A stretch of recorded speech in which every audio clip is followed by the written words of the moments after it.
ایک آدمی نے اپنے کاروبار کے لیے ایک سیٹھ سے کچھ پیسے ادھار لے لیے اور اپنا کاروبار شروع کیا اور دل لگا کر محنت کی۔ کاروبار خوب چمکا۔ اس آدمی نے 20 سال لگاتار محنت کر کے اپنا کاروبار خوب بڑھا لیا۔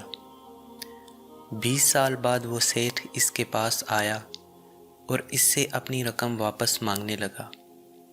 وہ آدمی بہت پریشان ہوا کیونکہ وہ سیٹھ اس سے اپنی رقم سود سمیت واپس مانگ رہا تھا،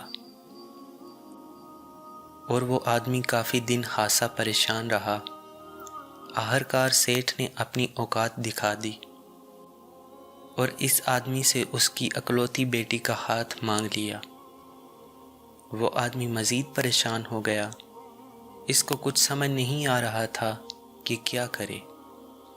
آخرکار اس نے اپنی بیٹی سے بات کی اور اس کو ساری بات بتا دی۔ بیٹی یہ سن کر بہت رنجیدہ ہوئی اور اپنے والد کے لیے قربانی دینے کو تیار ہو گئی۔ سیٹھ نے سنا تو خوشی سے ناچنے لگا اور اس نے لڑکی سے خود پوچھا تو اس کو اندازہ ہوا کہ وہ اس شادی کے لیے بددلی سے مانی ہے۔ اس نے لڑکی کا دل جیتنے کے لیے چالاکی سے کام لیا اور اس کو ایک تھیلی پکڑائی اور کہا کہ میں اس میں 2 پتھر ڈالوں گا، ایک کالا اور دوسرا سفید۔ تم آنکھیں بند کر کے ان میں سے ایک اٹھا لینا۔ اگر کالا پتھر نکلا تو میں تم سے شادی کروں گا، اور اگر سفید نکلا تو تم آزاد ہو۔ کیونکہ وہ لڑکی کا دل جیتنا چاہتا تھا تو اس نے کہا، ہاں، چاہے جو پتھر بھی نکلے، تمہارے باپ کا سارا قرضہ معاف ہے۔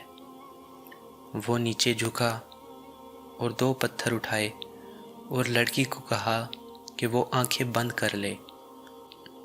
لڑکی بھی بہت ہوشیار تھی۔ اس نے چپکے سے دیکھ لیا تھا کہ سیٹھ نے 2 کالے پتھر اٹھائے ہیں اور تھیلی میں ڈال دیے ہیں۔ اب وہ بہت پریشان ہوئی۔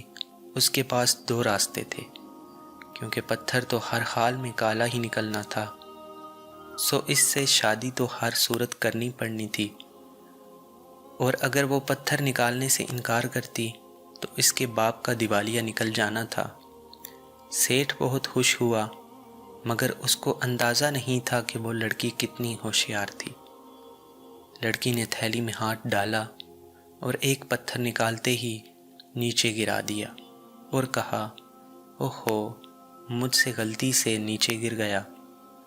اور پھر سیٹھ سے کہا کہ آپ دوسرا پتھر نکالیں، تاکہ اگر وہ کالا ہوا تو میں نے سفید والا چنا تھا، اور اگر سفید ہوا تو میں نے کالا چنا تھا۔